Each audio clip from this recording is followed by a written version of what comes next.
Bien, LyondellBasell a participé avec plaisir dans la mesure où nous avons des relations fréquentes avec les partenaires industriels sur la zone, avec les apporteurs de solutions aussi, pour essayer donc d'accélérer nos ambitions en termes de décarbonation.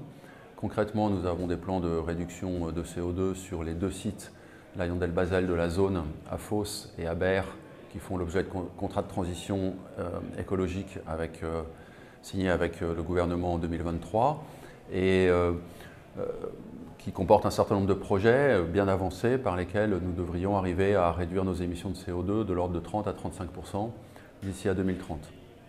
Nous travaillons aussi à dessiner un chemin avec une complexité plus grande au-delà de 2030 pour aller plus loin et attaquer les sujets qu'on appelle de décarbonation profonde et donc qui concernent de véritables transformations de nos procédés pour arriver vers l'étape ultime du net zéro en 2050. Comment vous travaillez justement avec l'écosystème local, territorial? Est-ce qu'il y a des collaborations? Que pensez-vous? Il y a de fortes collaborations, l'écosystème est très mobilisé, notamment autour du projet de zone industrielle bas carbone, le fameux programme Sirius qui est animé par Picto, Novachim et Cap Énergie. Et LyondellBasell a participé à une grande partie de ses études sur l'hydrogène, sur la capture de carbone.